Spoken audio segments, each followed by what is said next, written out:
This program is presented every Tuesday at 7 p.m. New York time. My name is Mark Büchner, and I'll be your host tonight. My special guest tonight is Mr. Pablo Morano, noted speaker, trainer, and author on all aspects of channeling. Pablo is joining us tonight from his home in Chile. Welcome, Pablo, and please join us and introduce yourself in the topic of who do you contact when channeling? So good evening, Pablo. Good evening, Mark. Thank you very much for inviting me, and also Ernie over there. Thank you for inviting me once again to be here. So yeah, I want to speak a little bit about who do we contact when we channel. I've been teaching channeling for now it's like 12 years already. So I'm going all through Latin America teaching, but also have had the opportunity to have a couple of teaching sessions in English in the US. So it's been a pleasure working with Ernie and everyone around, and sharing this beautiful information that is channeling and everything that has to do with it in such a time that I believe we really need it to be able to get in contact with ourselves in a better way and with the spiritual side of things as well. Very good. I mean, it's a topic I think everybody's interested in, particularly people that believe in it, and we want to know more about it. And it's also a matter of making it interesting to people that don't necessarily believe in it, and maybe getting some interest growing in those topics. It's even the scientific community in America anyway is interested in aspects of spirituality and channeling and communications. So it's growing. It's a growing field. Yeah, it's gathering momentum for sure. There have been a lot of studies recently about how channeling works and what happens around people at channels also when they are in contact or in trance during the trance channeling sessions. And there have been a couple of studies made in Jefferson University about 10-12 years ago about how the brain works when someone is in that contact, and they have been very, very interesting in the sense that the frontal lobe of the brain changes when someone is on that mediumship trance. So it's something pretty interesting that is getting more and more validation as well from the scientific point of view. But the main, at least for me, the main question that arises is who are we talking to, or what are we talking to when this happens? Correct, and I think that's the question we all have. It's growing through social media a lot, particularly TikTok. People are doing all sorts of presentations. And so the question is, who are we contacting? How are we contacting? And what information are we receiving from the universal site? I guess it would be. Right. So I guess the first question is, what's the difference between a medium and a channel? That's very, very important, very interesting. At least from my point of view, there is first a history time gap between a medium and a channeler. Firstly, because the medium is earlier in history, we can say, because we have to go back to the 1800s to find out the first mediums that get in touch with deceased people, with dead people. That's like the main thing that the mediums go to, and the spiritualism goes to when they try to get in touch with whatever it is in the other side. So any kind of interaction from spiritualists in the 1800s go through the idea that we can only get in touch with people that were formerly incarnated in a body, and they used to be alive, and now they are alive in a whole different sense.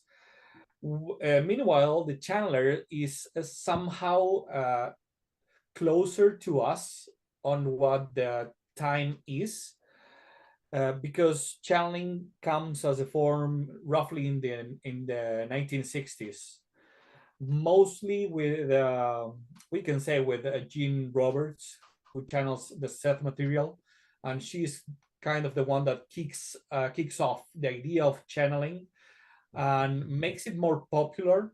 So instead of just getting in contact with people that were alive before and now are on the other side after they disincarnated, now kind of a new era starts with Jane Roberts and Seth about the humans right now being able to get in touch with other sort of energies or other kind of beings from different places in different realms of or dimensions, if you would, and then that changes a little bit into channeling. So what we usually see as a medium is someone who gets in touch with dead people, and when we hear people talking about channeling, is we're talking about a whole different spectrum of spiritual beings on different realms and different dimensions. Okay, probably the most famous medium that we know of is Nostradamus. Is he a medium or a channeler? I would say neither of Oh, both. okay. Yeah, mainly because he will go into the other side by getting some sort of information in the symbolic world, but I'm not sure if he will actually talk to anybody. You know, Okay.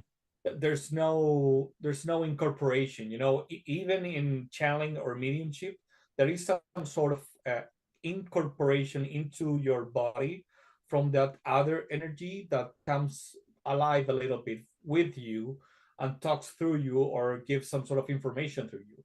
And you need to be in a trance to do that. I believe Nostradamus go into trance, Mhm. but I'm not sure if he will let the trance speak by itself. You know. Okay. He was a prognosticator, and Right. I Yeah. mean, it's just amazing that he would have, even if they were vague, but just things, thousands of years in advance, really. Um, Right. And that's one of the and things. I guess that's part of the dimensions where everything occurs simultaneously. Because Yeah, exactly. And that's yeah, one of the things that can happen when you go into a trance like that and allow these energies to come forward in this side of the veil. um, okay. So who do we contact when we're channeling? Well, that's interesting, and that's why we chose that topic for tonight, because I would say that the first main thing that we need to get to grips with is that whenever we go to the outside spiritual world, the road to get there is actually inside of us. So we actually always go through our own inner nature, our own inner planes, before we can get in touch with the collective planes or the realms where we are separated. So because then it's like we are, everything is inside of us, everything is inside of you, and then you go to a room where everything is separated a little bit again, and then where everything is all together again. So whenever you get in touch with anything, even if it's a dead being, I mean, someone who was incarnated before, it's kind of strange for me to say that dead being, because they're not really dead, you know, they're still Right. alive. But whether it's a spirit that was formerly a human, or another sort of being that's from another dimension, be it an angel, an archangel, or an ascended master or anything, you'll need to go through your inner planes to get there. So most of the people, first they get in touch with a part of themselves that is wanting to speak to them. It's like an inner force that it's in there. Most of the time that's their own soul trying to get in touch with them. But what happens is that we see it as a separated being, because that's the way that our mind allows us to perceive it. We don't perceive it as something internal. We think it's something external, but that's the way we allow the experience to be in us.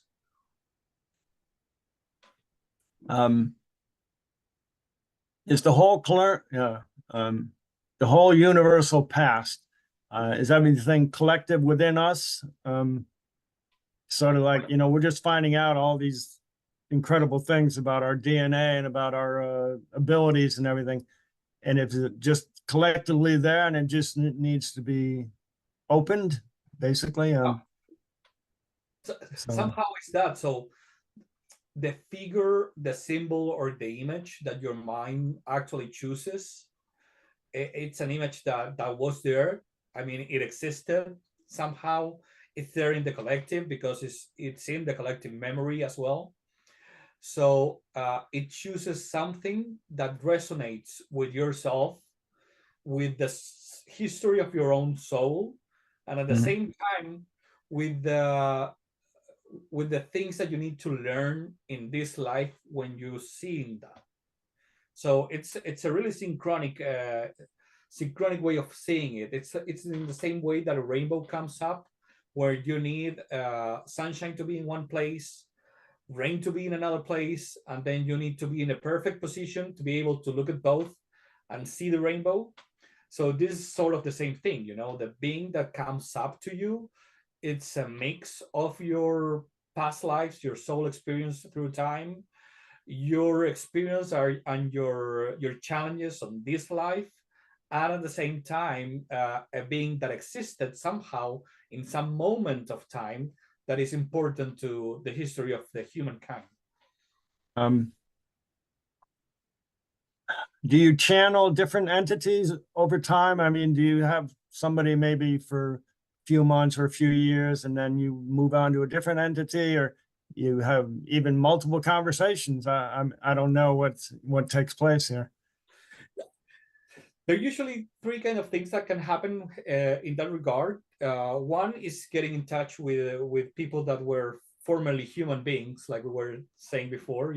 That's one of the things that can happen, that you can get in touch with them, and that's what usually is a little bit more accepted by mainstream. Like, yeah, there Okay. are people that can talk to people that were here before.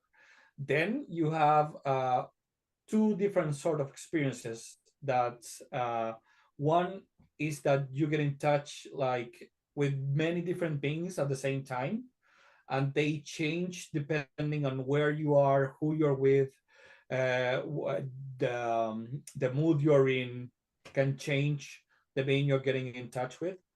And then there's a third sort, which is the one that I work with, and most of the people that channel a being and write books or give lectures about it, is that you get in touch with the same being for a long time, and you usually build a relationship with that being for that time, and you learn to trust each other on the guidance and what is expected from you on this side of the veil.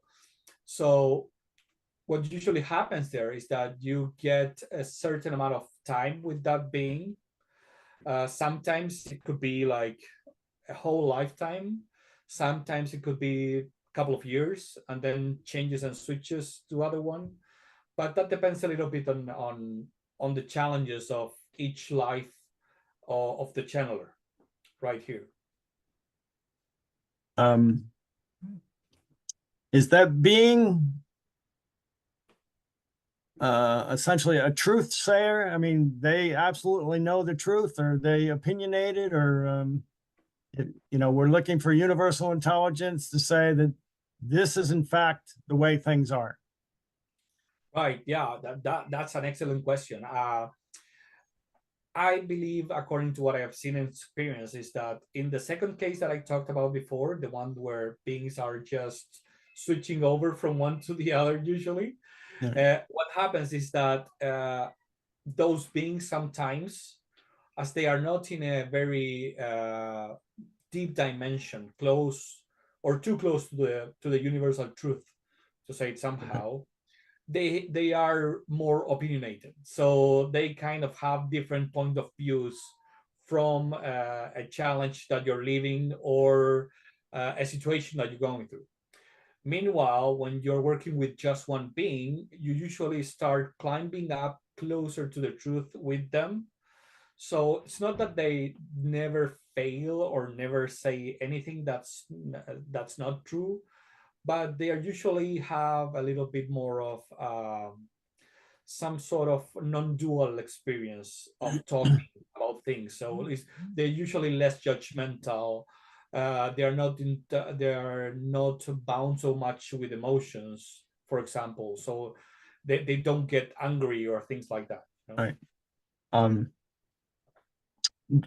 Do they tell us directly to, okay, do this, this is okay, and don't do that, that's that's forbidden type thing, and if you do that, that'll be a big mistake? No, No. usually a good channeling wouldn't tell you that. If someone is like really connected and really in touch with something, these beings are usually they're sentient beings. They usually just suggest paths that you can go through, or just show you different situations or chances that you may take on some particular moments, and then they allow you to just choose them and see what lays after that in the future. So usually when you find someone that is channeling and getting a lot of sentences or a lot of information where they are telling people exactly what is going to happen, or being a little bit dramatic about, if you don't do this bad thing is going to happen with you. Usually you have to be careful with those. Right. Mainly because there is a lot of mind involved in there from the channeler. Yeah. Is there somehow a connection with channeling and the Akashic record? Where, I mean, what I know of the Akashic record is it's supposed to be all the information available in one place, basically. Do these beings work with that knowledge? Yeah, I mean, I like to put it in this way. It's like you usually go to the same place when you channel as the Akashic records. The main difference is that when you try to just get in touch with the Akash directly, it's like you go into a library and you have no guidance for that library. You have to go do it by yourself or just by your higher self.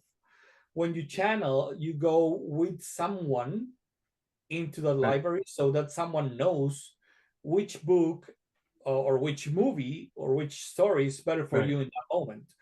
So mainly the thing is that I have seen that part of the law of the Akashic records is that when you touch something to watch it, it's like you touch it, you watch it. Right. You're gonna go like pick and choosing what kind of memory do you want to get in touch with when you go into the Akashic records. So when you go with a guide or I don't know, an ascended master that goes in there, they show you what you need, because those are, I mean, that is their objective there, to teach you and guide you. But when you go by yourself in there, you usually just are gonna pick and choose something without really knowing what you're picking and choosing. And the thing is that in the Akashic records, you have everything that mankind has ever done, and that means absolutely everything, good and bad, because there's no judgment there of what we have done. So the chances to find something that is not really pretty are a little bit bigger than finding something that's pretty. So that's why I believe it's better to get in touch with someone who knows from the other side what are you picking and what are you going to Right. watch. Not just watch anything. It's like you wouldn't let your kids just watch anything on the internet. Right. Um,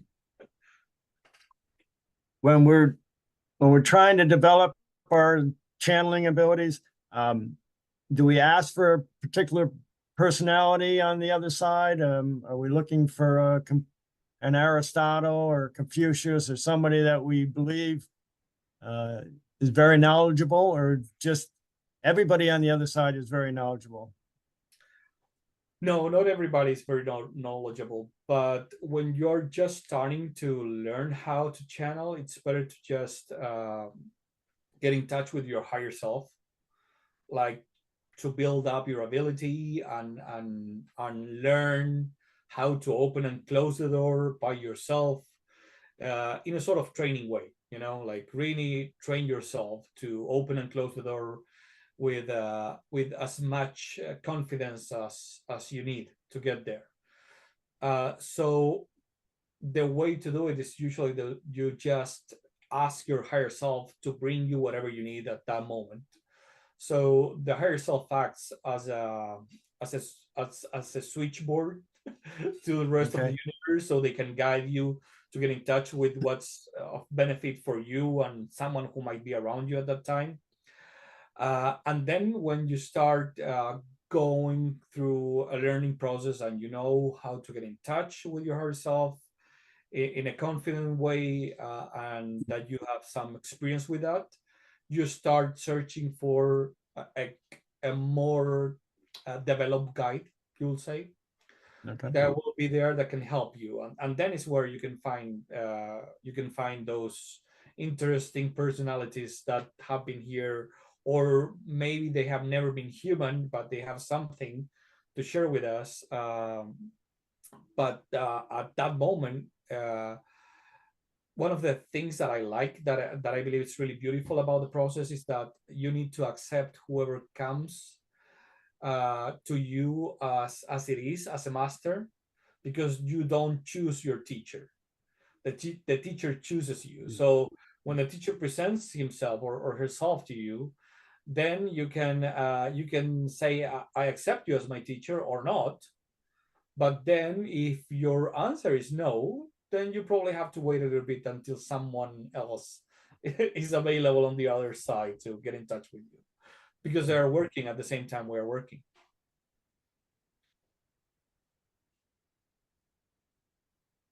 Well, okay, I have a question. Why are entities on the other side so eager to be helpful to us? Yeah, that's a good question. What we have found is that as the whole universe goes through different dimensions, all of us are going through a learning experience and an experience to experience things as well. You know, I don't know, it's kind of redundant, but maybe you get the gist of it. It's like we're here to learn and to experience, and everyone in the universe is there on their own dimensions and realms to learn and to experience. And different dimensions and different realms have different sorts of learning experiences that need to be taken care of or need to be lived through. So it's not that every being on the other realms needs to get in touch with us, but there is a sort of a specific realm of beings and specific dimensions that needs us to be in touch with them so we can evolve at the same time. It's like we are entangled together. So the more we can help them on their side, the more they can help us on our side. Right. So there are beings on the other side that have evolved beyond that, and they no longer need to do that. Exactly. And there are others that that haven't evolved enough, so they cannot get in touch with us. Okay. So there are both sorts of beings. Now, as far as human beings, we know that we're conscious beings, and we know that our subconscious is. I think we always used to think it was just the conscious and the subconscious. Mm-hmm. But I think we're developing more categories now. I think maybe at one point you talked about a super conscious. Is that within us as the human beings? And I know I've had conversations before with where we just sort of treat ourselves as radio receivers, and we're just receiving information from other parts of the universe, where maybe we don't have any original ideas. It's just that we're radio receivers and we just receive the input from other places, and we have to act on it that way. So in the superconscious is basically the category of what we're talking about, enabling us to channel. Yeah, but I would say that for me, the superconscious is the place where you get everything right before, like the Akashic record, to say it somehow, to put it in a map, and the place where we get in touch with the collective energies. It's like I believe that we have several super consciousness, to say it somehow, because as well as this whole human race consciousness that we have as a super consciousness, we also have smaller ones that are like bigger groups of where we belong to in different things. So there is a super conscious mind of each family we belong to. There's a super conscious mind to the community we belong to the city we lived in, the country we lived in, and so on and so forth. The place where I work, the building where I live, everything has like its own group mind, to say it somehow. So we get in touch with all of those.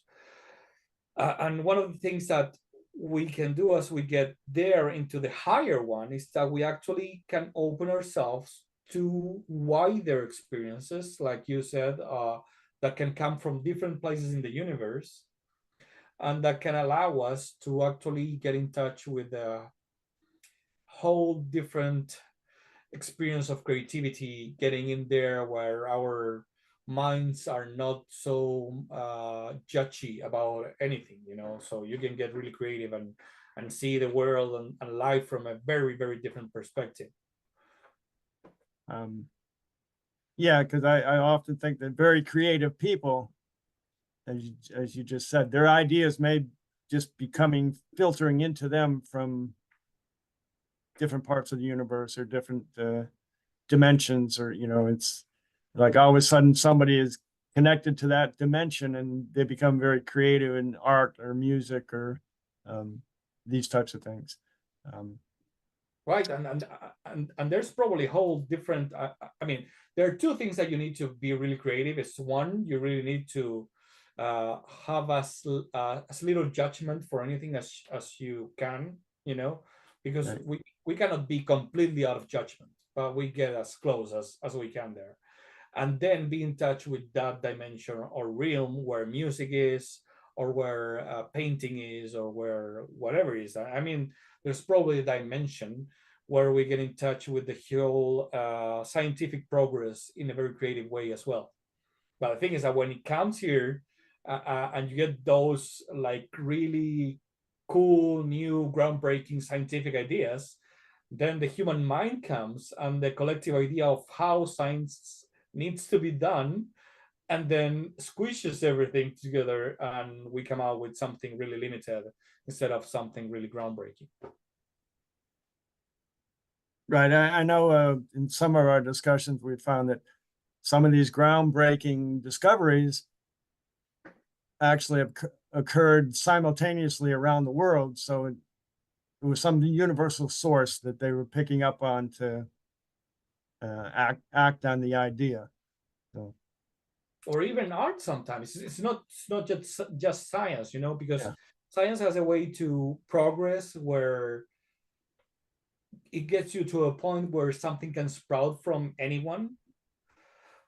So there are some theories of evolution about that say, well, if it's not Newton, someone else was going to understand gravity, and we'll get the same idea from someone else, and that's probably true.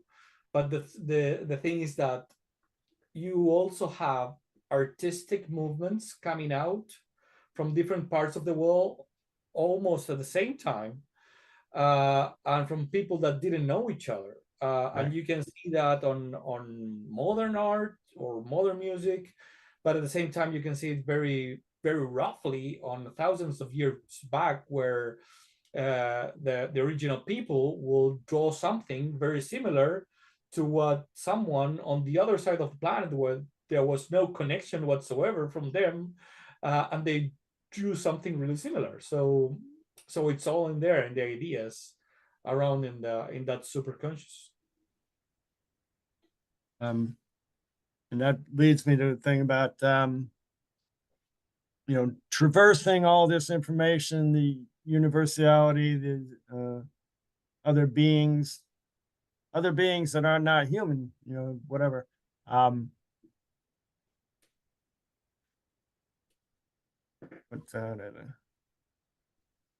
Is this a matter of previous lifetimes? And maybe on average, how many lifetimes do entities go through before they reach higher planes? I wouldn't know how to answer that exactly, because that's one of the questions that I've been trying to research about, and numbers that come up, I feel they're a little bit like I don't know exactly how to say it, but it's like they come up with numbers that are a little bit odd, in the way that very different people that channel things get different numbers about how many lifetimes you need, or what do you need to do in a lifetime. So I like to answer that question from the experience that I get when I ask that, and what the being that I work with, that we call them Brahman, because they say they don't have a name actually. So so we Okay. call them that. And what they have told me, and the group I work with, is that you have like 16 lives going on in a simultaneous way for them, scattered through different parts of the timeline. Okay. And they work together to be able to jump into the evolution of those souls all at once. So the thing is that when you see it that way, you're working in tandem with different human experiences in different moments in time, that you can actually ask for help when you need something, so you can be able to solve things and see how the future can work better for you, not in something that needs to be done to be more abundant or having a better house, but on how your soul is going to transcend this plane. So I'm probably making everything a little bit more confused now than what you ask, but that's the kind of answers I get when I ask. Well, yeah, I generally think that a lot of these questions are questioning the unknown as it is. So we know it's pretty complicated. Yeah. We have a question about our intuition and channeling. Are they connected or are they different things? They are connected, absolutely. The intuition is like the front door to channeling. The Okay. more you develop your intuition, the more you can develop your channeling abilities. It's a matter of being open to whatever comes up with the intuition. The main difference would be is that when you are working with intuition, you're actually on this in this brainwave of being alert, talking to someone else, of being awake and alert, working on it, and intuition would come up like in between those brain waves. Meanwhile, when you're channeling, we go into a trance and we try to change our brain waves into the theta waves, which are slower and in between being awake and being asleep. So the way it flows, it's a little bit different, because it goes into something that's more continuous over the time when you're connected. Meanwhile, when we're talking in awake right here, intuition just comes up like a drop at a time, or gets in between ideas. So it's kind of harder to recognize, but once you see the path of how that works, it gets a little bit easier. So How do you recognize it? It's like intuition usually has a gap after the idea comes up.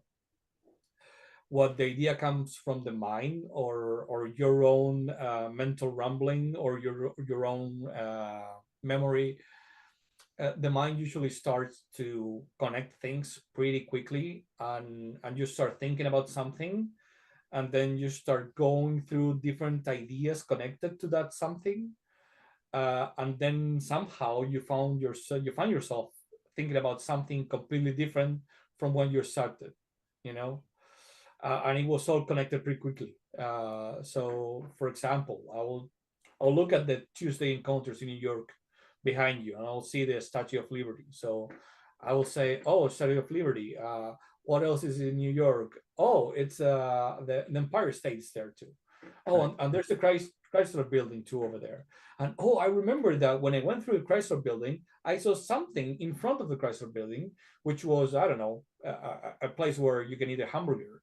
And then I don't know how I got from Tuesday's encounters in New York to the hamburger place in front of Chrysler Building. You know, when intuition comes, you usually get a gap of silence after the idea.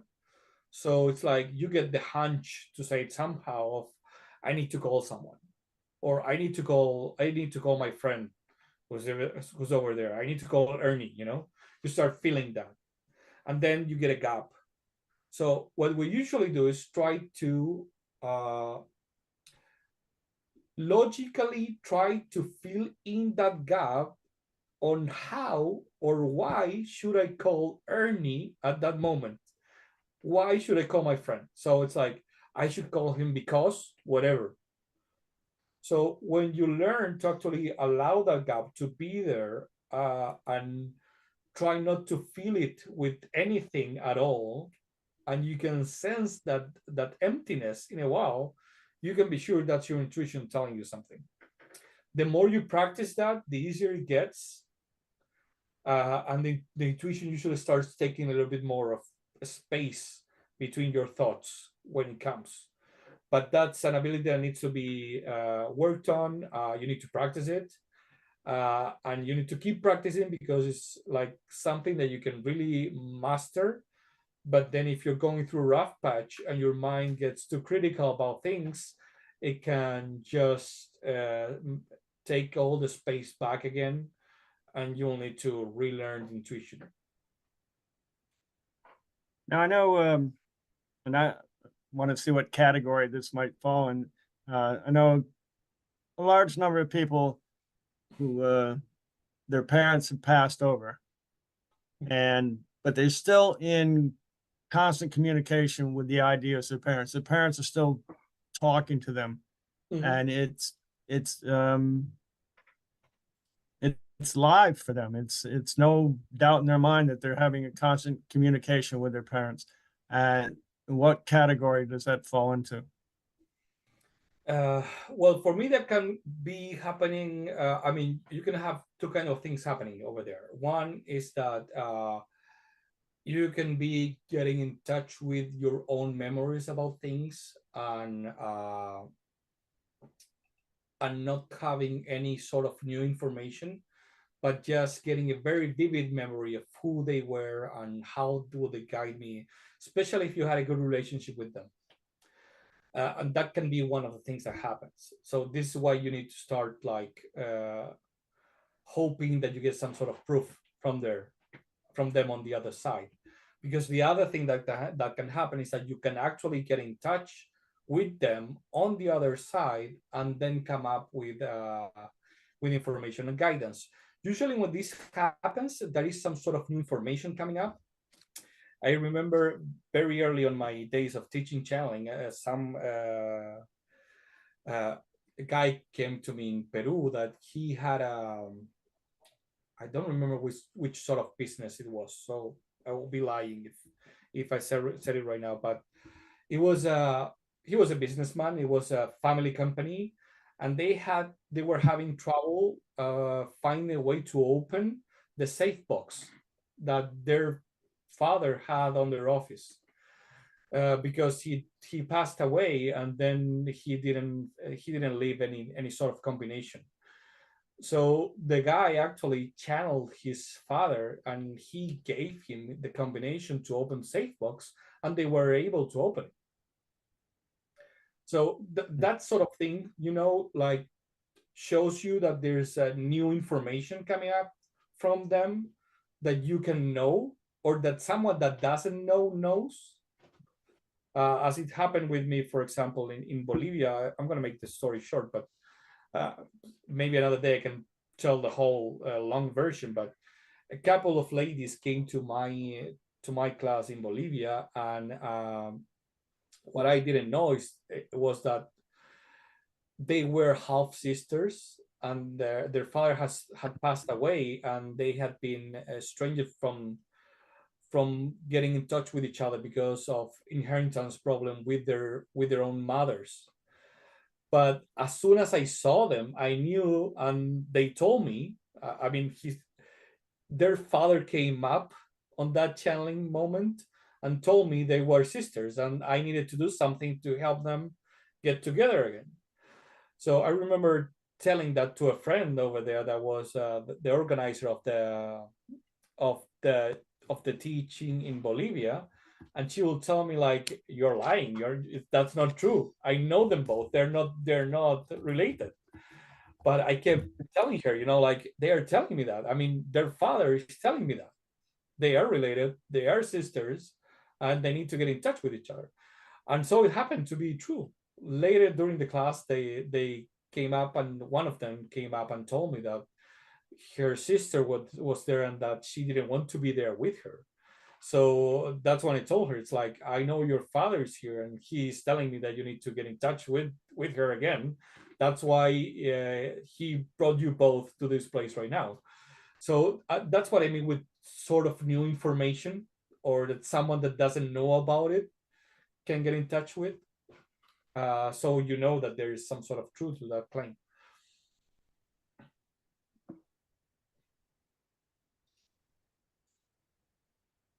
I'm going in all different directions here. Right. Yeah. Uh, Ernie wants to know who gave you the answers when you won Who Wants to Be a Millionaire? He loves this story, Yeah, I must have been already like 13 years ago. I was in Who Wants to Be a Millionaire, and it was sort of a special Chilean version. But anyway, the final three answers of the show that allowed me to win. I won like $30,000 on the show at that time. I was working with the guide before the one I worked with. I just told you that I was working with a master that's called Brahman. Before that, I was working with a master that called himself Jacob, and he was the one that was helping me with with those answers over there. And it was pretty funny because I started feeling the whole ideas of the questions beforehand a little bit. So I was there sitting on the Who Wants to Be a Millionaire show with all the lights and the sound they put you to make you feel a little bit tense and nervous with different questions. And this version you had time to answer. So you didn't have any of those safeguards. I don't know how you call it in English, but you have those extra things that you can call someone or ask the audience. Right. 50-50 on those sides. Well, you didn't have those here. You just had to play with by yourself, and but you had time, so you couldn't just wonder endlessly about anything. So what I did was like, when they asked me something I didn't know, I would just concentrate myself, get myself into channeling in a really easy way, and just wait for the screen. We had a screen in front of us with the answers, the four possible answers, and I will just close my eyes and see which one will light up with my eyes closed. and I will feel Jacob like lighting up, the one that was, and I will say just this is B. It's option B, and then it will be B, and it was really funny because I was laughing the whole time instead of celebrating because I could see them on the other side, just like in the way your teammate will be pranking you when you're playing sports Right. when I was younger.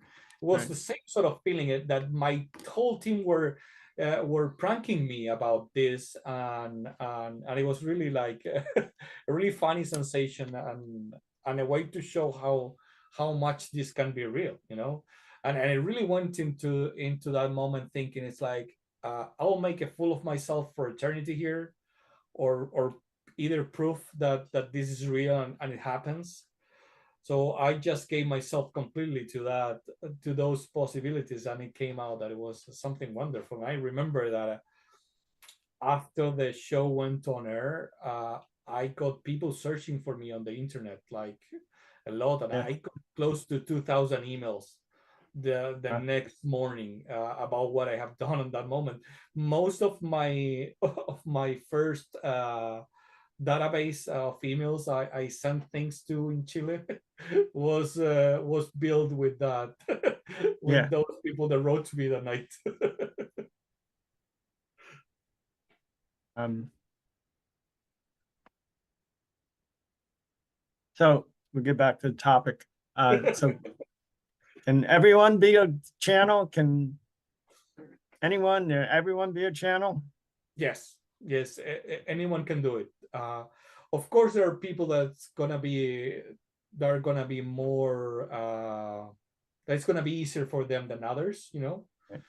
because not everyone has the same ability, but everyone can do it. It's just a matter of practicing, and I say that it's like learning to play the guitar. There are gonna be people that's gonna be really really easy for them to play the guitar. Others are gonna be more need more practice. Some of them are going to be able to just sing songs along with their friends around the campfire. Others are going to go on to play in a band and be famous about it. So it's a matter of just allowing yourself to get in touch with that part of you. Okay, but allowing yourself, but once you sort of ask the question to any entity, you're open up to say, I need somebody to take up my cause. I need some advice from, but how do you ask that question?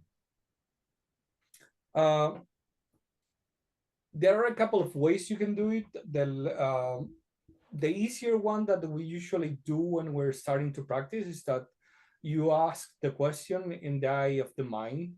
You say like this place here, like this center of energy, this chakra, to say it Right. somehow. So you will start by fixing your mind there before you get in touch with the energy, and try to be as clear as possible on the question and not let your mind wander too much about it. And then there's sort of more advanced way that I like to do is that I like, for example, so my mind doesn't get too much with ideas that can try to manipulate myself when I channel for me, is that I will have like 3 or 4 questions, for example. So I will write them down on a piece of paper and just number them 1 through 4, and then try to forget the the order I put them through for a while. Go do something else, then I'll come back to my desk, uh, and I will grab a couple of cards that I have 1 through 4, uh, go through them and randomly pick one, and I will say, okay, now I'm going to answer question number 2, and then I channel and answer that question. That's the way they do it, so my mind doesn't get too much in between myself and the teacher on the other side.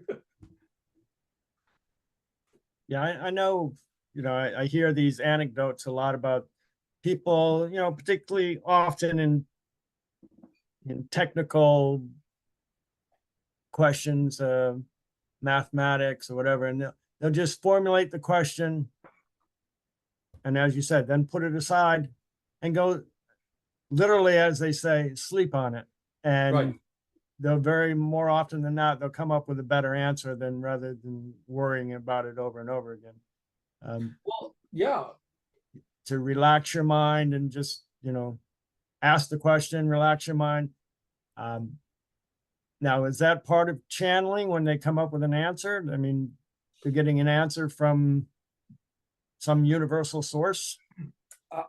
In a way, I will say that yes. Maybe scientists are not going to like that, but I will say that in a way the answer is yes, because the mind works with patterns. So the mind tries to do things in the same way that it has done them before that worked. So it goes into that pattern the whole time you're trying to solve something. So, for example, if you are going from New York to I don't know, let's say Philadelphia, for example, there are several ways you can get there. There's not only one road; there are different roads to get there. So the first time you get there, you probably have to make a lot of decisions of which road to take.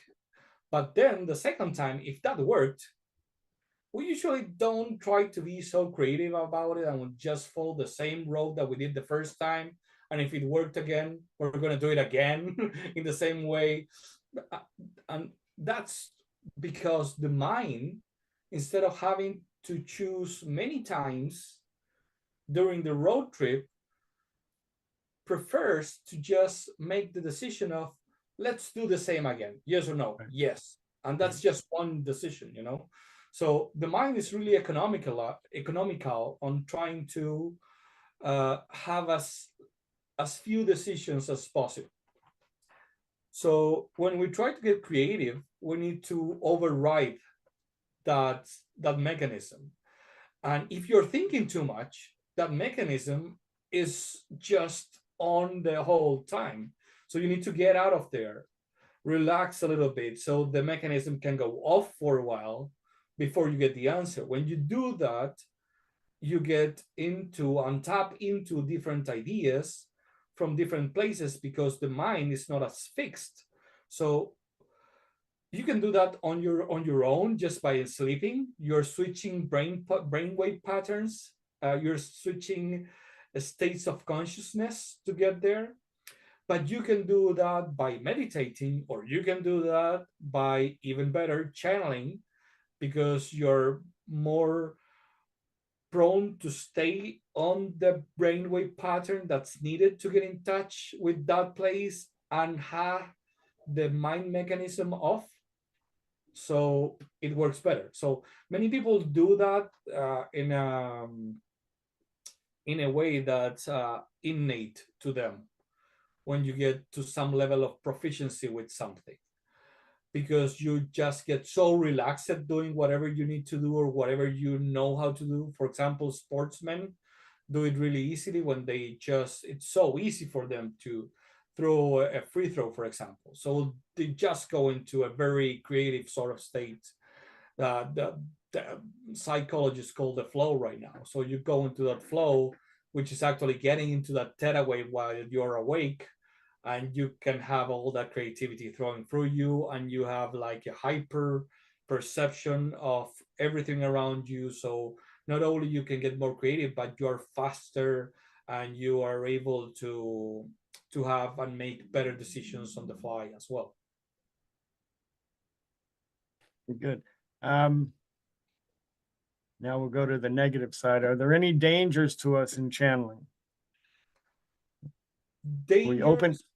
Are we opening a door that we don't want to open? No, not really. I will say the biggest danger in channeling is like making your ego too big because you're being like a super spiritual being, and that's the main danger of channeling, because there's nothing really that can come up from the other side that can hurt you, because we're all part of the same God, the same place. So there's nothing really there that can be bad. I'm really more afraid of people than any sort of being that's on the other side. Sure. But the main issue could be that you get yourself so much on believing that you're better than others for doing this that your ego gets inflated, and then becomes bulletproof, as most authors say, and when the ego gets spiritualized like that and gets into a bulletproof way, it's very difficult to work with those kind of people, and that's what you see when you usually see sex coming up, or all these documentaries that you can see in Netflix right now about sex, and how some sort of guru like hypnotize people into believing they are the chosen one. Do you have an opinion about incarnations, and can we have simultaneous incarnations? So like you're channeling an entity, but maybe you're also part of our makeup is also part of that entity. Yeah, yeah, absolutely. Yeah, and I say this because I've seen it on others, on some of my students, on some of my clients, and as well on myself. So uh, I've had experiences where I have talked to an incarnation of myself in the future, like 300 years from now, and at the same time, I had once an experience, for example, and this was one of the first clients I ever had when I started channeling in public for other people about 12, 13 years ago already. And was this a woman that she wanted to be a singer? And she had a really nice voice, but she was really struggling about it because she felt that she couldn't sing in front of other people. So she will record albums, but then it was really hard for her to just give any sort of public singing, any sort of concert.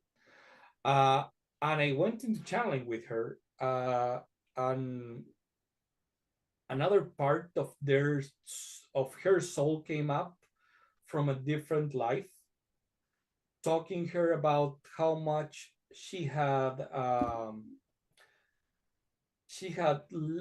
stopped doing on that life so she could have a better life on this one, and so that she could realize the dream of being a singer. And she had suffered on the other life for that, so that other moment in time, that other incarnation came up and started telling things to her about how to fix herself on being able to sing in front of people and sing in front of an audience.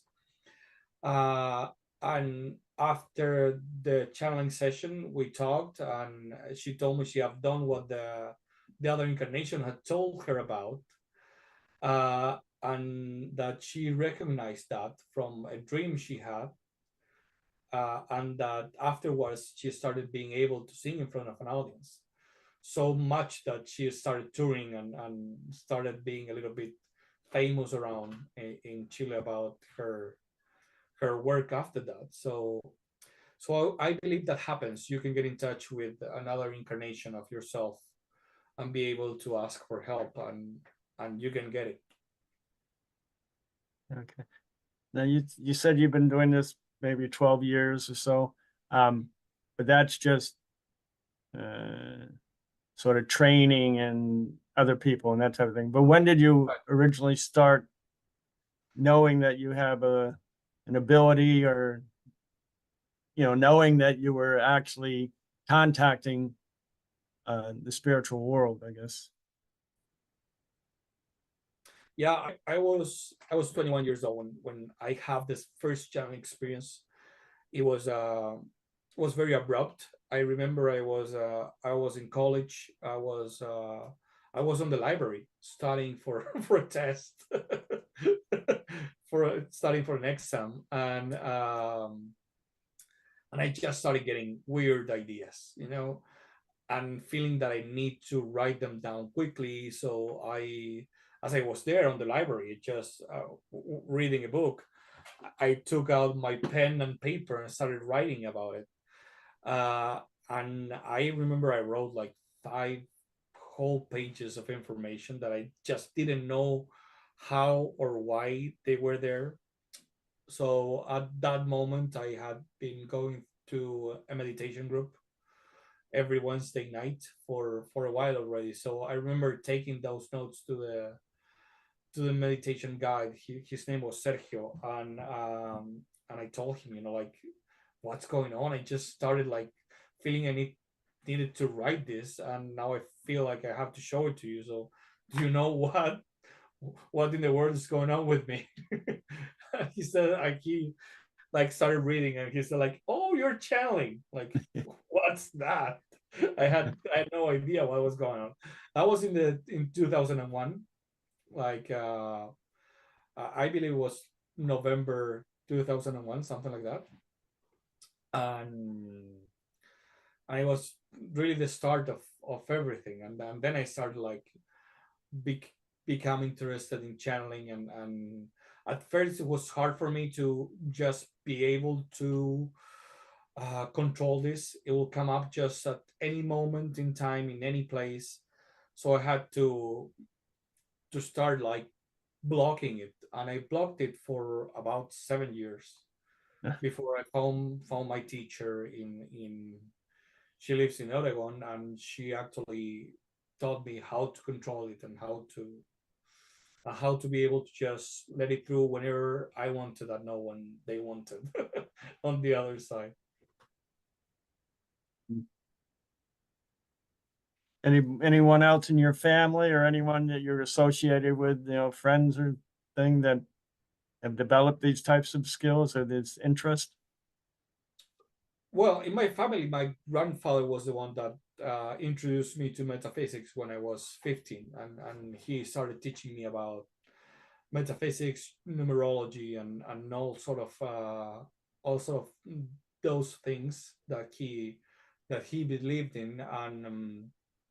And I have some brothers that I have one of my brothers that he was really in touch with this when he was younger, but now he has gone into more of a martial arts way of working with it.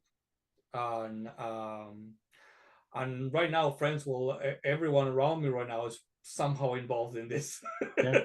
In a way already. It's like even the friends that didn't believe in this at first, now they don't go as far as getting a class or training session with me, but they know, and they like to squeeze out sometimes some information when they can.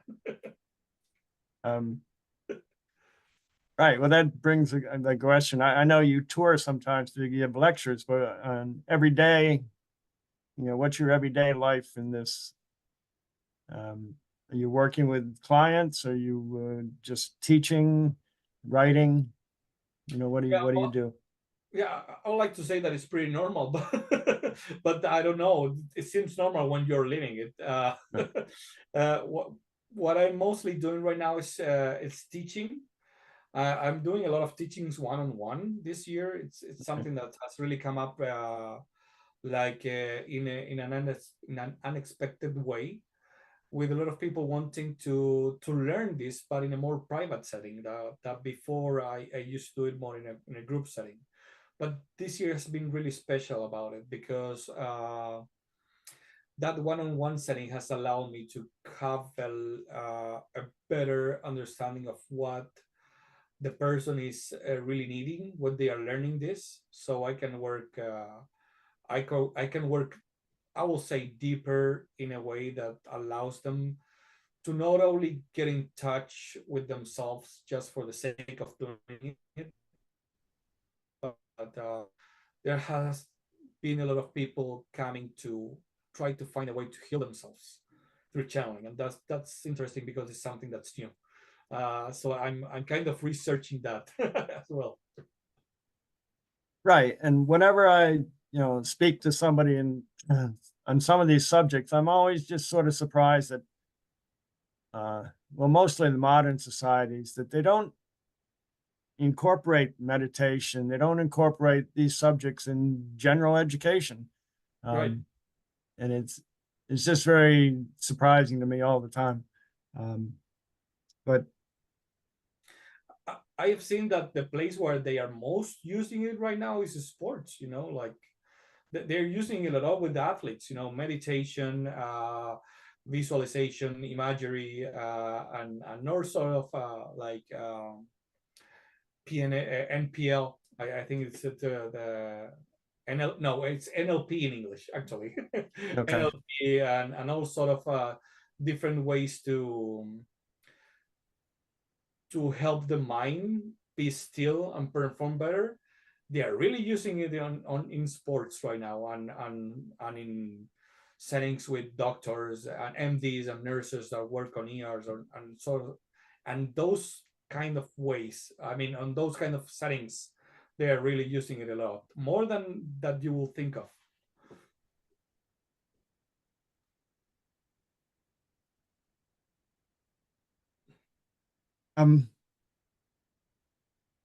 now I guess the one other question was, is there any additional specific belief system that's needed for channeling? Not really. You can channel from any belief system, actually. The thing is that you need to be flexible on the idea that we have the wisdom inside of you. I mean, it's inside of us.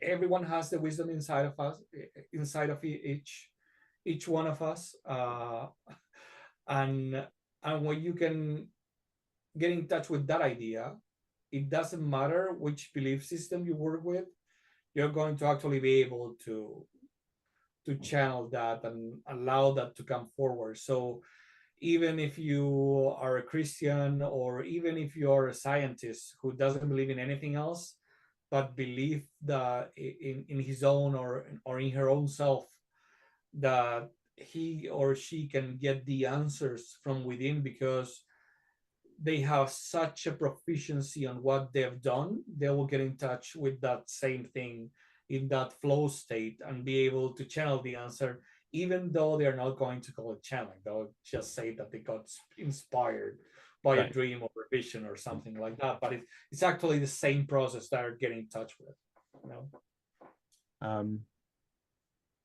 I know that we've discussed this with some other presenters, and a lot of like tribal cultures, the Native Americans in the United States, the tribal cultures in Africa, they sort of all incorporate this much more than our modern society does. It's like maybe we're just getting back and learning that, but the smaller groups, society, tribes, I think really incorporate a lot of this, particularly their ancestry that they're always in touch with, and they're in touch with nature. It's a matter of, they feel that they're constantly a part of nature, and they're not apart from it. They're not viewing it. They belong to it.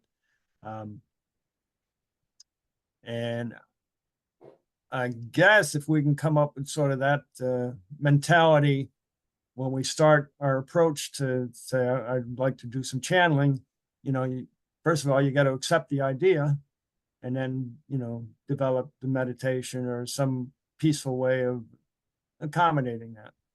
Right. Yeah. And I believe we lost a little bit of track about getting in touch with that inner part of ourselves in the way that those other cultures do it, in the way that psychology started being born in the West.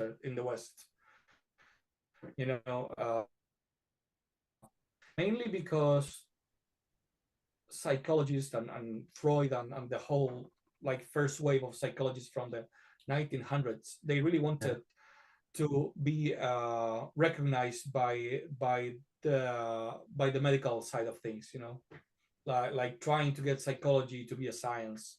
Right. So they distanced them. They first were together with parapsychologists, but then they started distancing themselves from that and started to make a gap and between those sort of phenomenon with what psychology was. And in that place, well, psychology came up as a really nice way to understand things, and started validating themselves as a science. But many of or a lot of this information about gathering wisdom from within was a little bit lost. We didn't lose it too much on about dreams, for example, but we did lose it from what getting the inner wisdom out is. So we're kind of just trying to recover it somehow, like bringing it together with what is right now, and being able to access it, because everybody can. Yeah.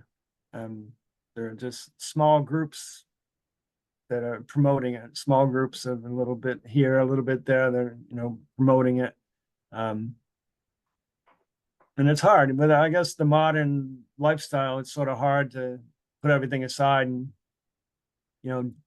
take a step back and recognize things that way, that it's all incorporated with communicating, as you said, within ourselves, recognizing these things, and then trying to communicate more with universal intelligence. Yeah, and I believe there's a lot of work that can be done in that regard with trying to get in touch with the more formal academy, not through science, but through psychology, actually, and be able to talk about these sort of things with psychologists that know not so much about neuroscience, which is another way. But I believe that the way to go to get this as a tool that can be used in therapy, or maybe can be used by more people, is to train psychologists to learn how to do it, and that can open a little bit a wider understanding, because that's where this information got cut off from 100 years ago or so. Um, is there a particular way to sort of suppress our egos? Because that's one thing, we have to overcome our ego to communicate with the upper realm. I wouldn't say overcome. You just need to learn how to put it aside for a while. So I like to say that the sort of training that you need to do is like when you're training a puppy. Your ego usually our ego works as a puppy, and the puppy doesn't like to be left alone in the house and you going out.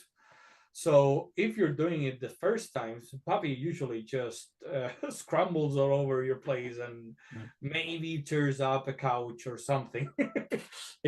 If you're lucky, they'll just, I don't know, pee on a rug or something like that.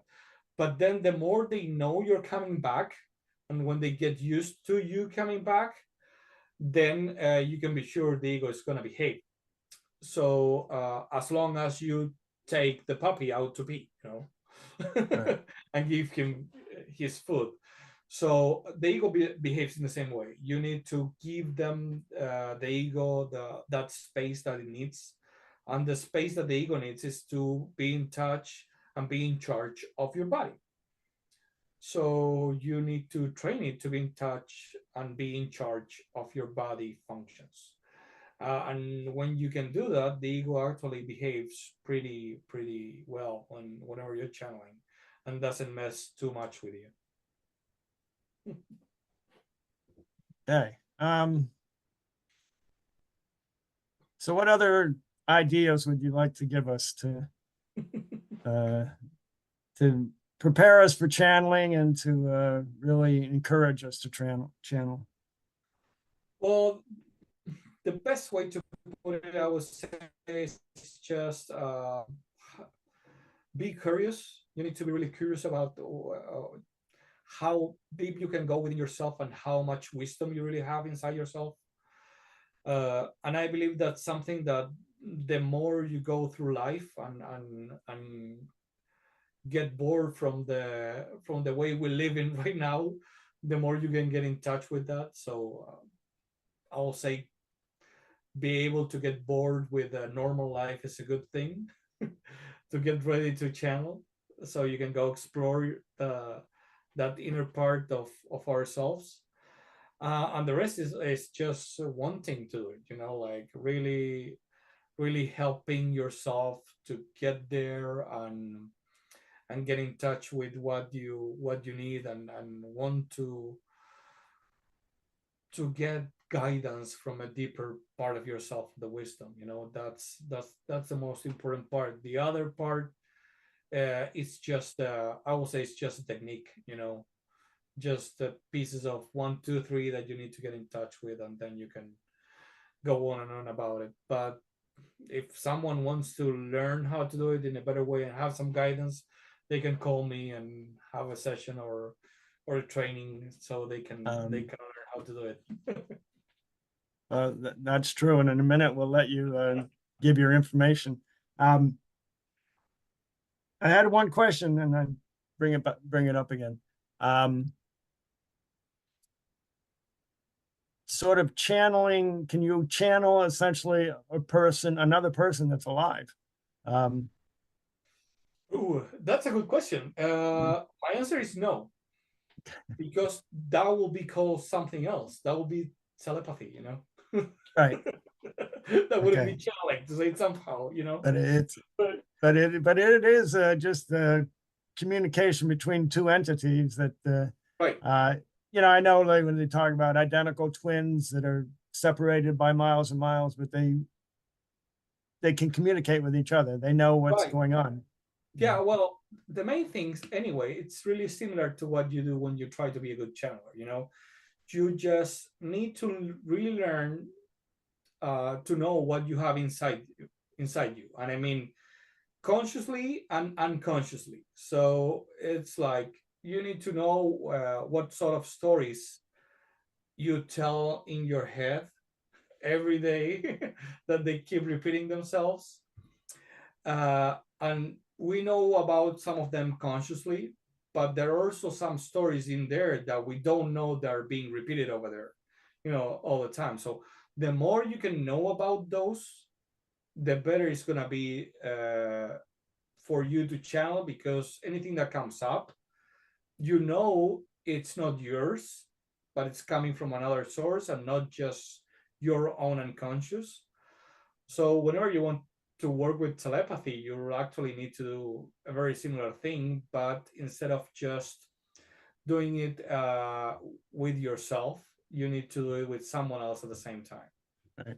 Like getting to know if we will happen to try to communicate telepathically with each other, we'll need to set up some sort of common ground of what we have inside, so we can know that I'm not going through uh, the stuff that's there, that's mine, that I'm happening to put in there as it was yours.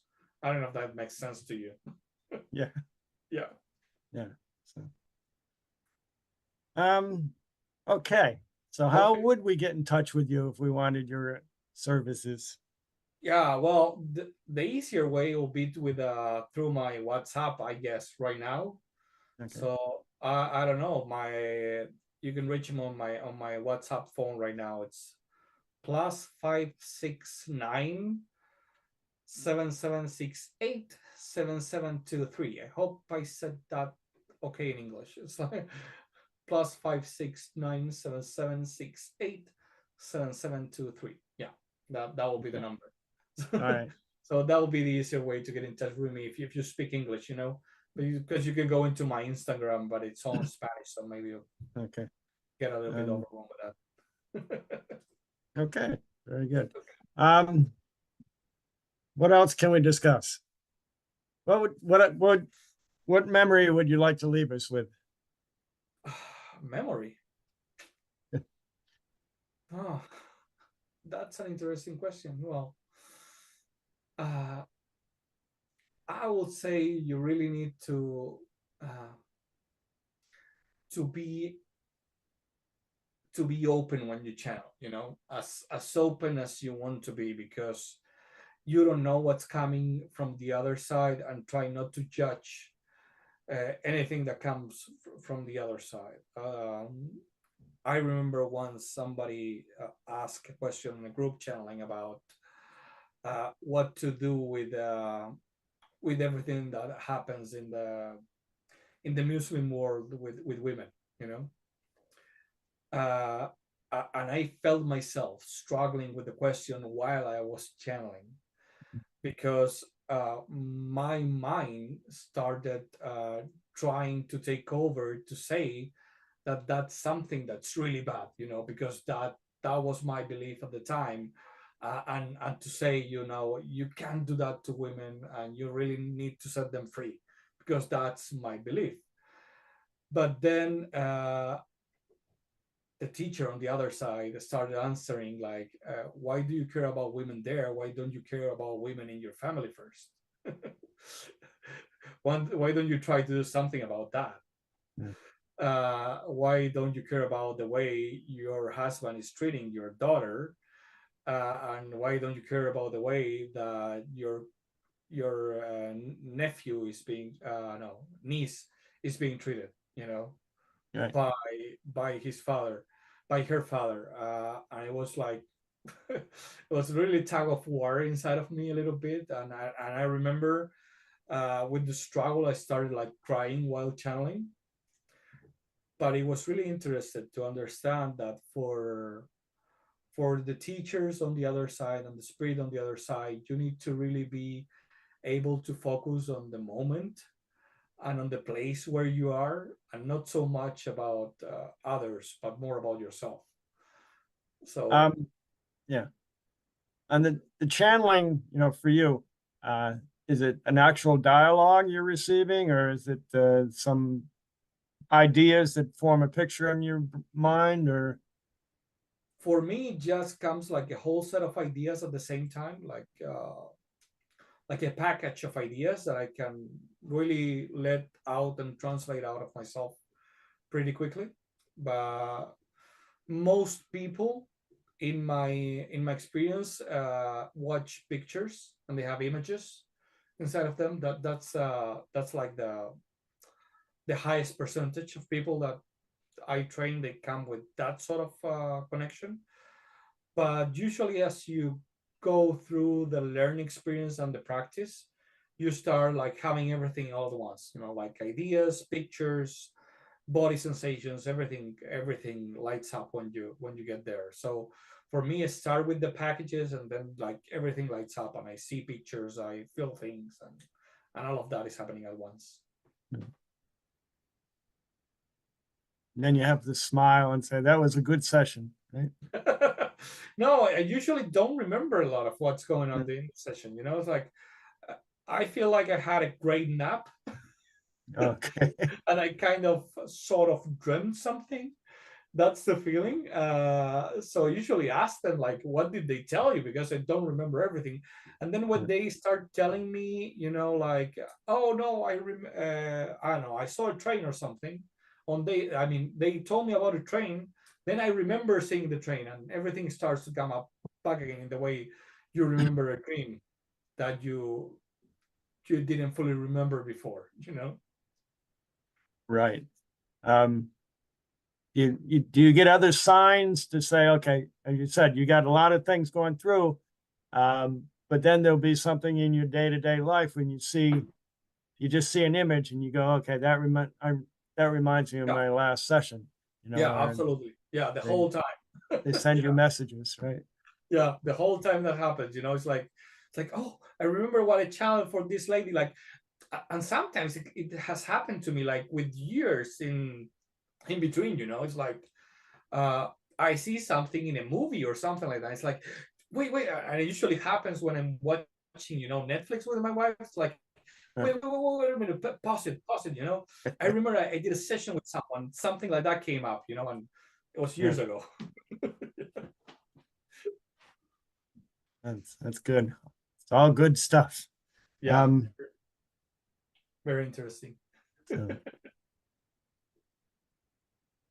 Okay, again, what can you add? I don't think we want to stop the conversation here. Yeah, I don't know what else can I add right now. Right. We have talked a lot about a lot of different things. We have been all over the Right. place, I guess. Yeah. Right. But that's very good. So, okay. I want to thank you. It's been very informative, enjoyable. It leaves us motivated to go in there and try again the channel, Mhm. And that's what we need all the time is some extra motivation. Right, yeah, and with this practice is really important. Like you really need to keep practicing for it to come forward in a better way. Yeah. Okay, so we Okay. look forward to seeing you again sometime in New York or Sure. New Hope Jersey, or New Jersey. or or LA or anywhere else in the country. So we look forward to that. And to everyone else on the line, next Tuesday at 7 p.m., we'll have another guest and we'll have an interesting discussion. So again, thank you, Pablo. It's very enjoyable. Thank you, I can Mark. talk to you. I can talk to you every day of the week and see. Yeah. No. Well, let's see when we can do this again. Okay, Let's talk to very Ernie. good. Find the place and time Thank again. you. And essentially, I know Ernie said maybe he'd want to do something in Spanish because he's got a larger group in Spanish. Yeah. Well, we'll get in touch with him and see what happens. I always appreciate his help with that. Yeah. Yeah. Okay. Thank you Thank you much. so much, Mark. Yep. Thank you, everyone. Yep. Bye-bye.